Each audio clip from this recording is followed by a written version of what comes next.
Many seasons passed. Then, in the last century of the last millennium, people began to leave, and with them, the animals too. The river flats where golden apples ripened were dug up. It was August. I'd been in the mountains, and news reached me that Siberia's forests were on fire and Arctic peat smouldered. A virus whose biological form already seethed was still in the future, but it was also in the past. I was inside some interregnum of sunflowers. Calendar time released its grip, and I was free to roam Earth's broad valley. I plucked a seed from a sunflower head and cracked it open with my teeth. It was warm. Drunk on sunset, I pushed through the sunflowers. Beyond the plantation, a scorched pasture. Goats and sheep were scattered on it, and a skinny boy in a white singlet with sun-bleached hair and a shepherd's crook. Shafts of light poured through cloud, making him look like a golden child with his unearthly flock. Inside that funnel of light, the boy rested on his crook.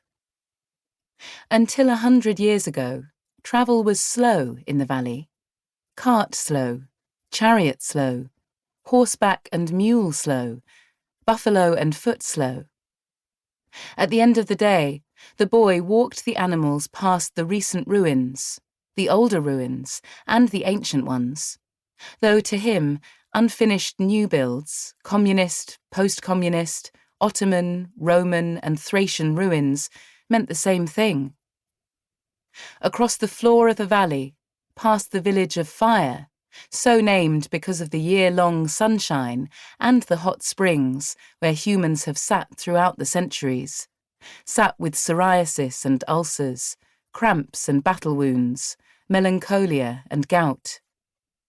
Back to his village of Thunder, so named because of the thunderstorms that roll in like an army from the north.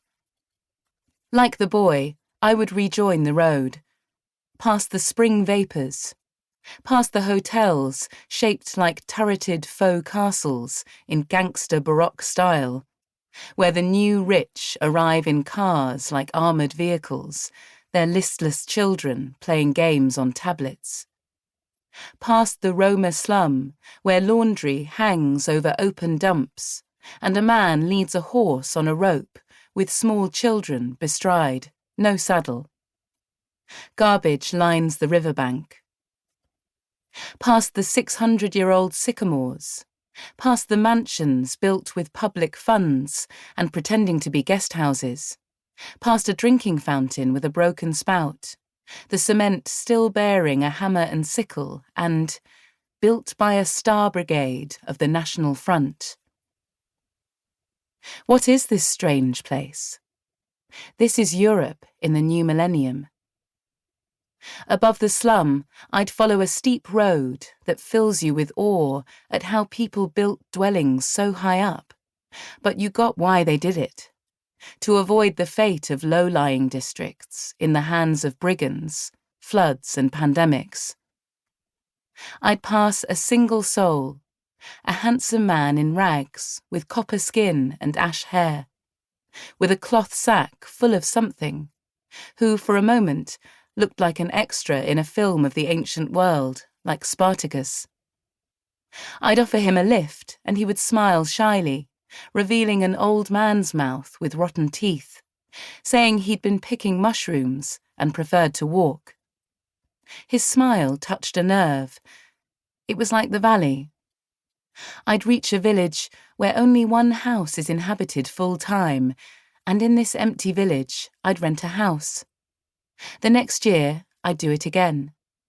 I would fall under the spell of the valley. For the past 10 years, I have lived by a river called Bewley in the Highlands of Scotland.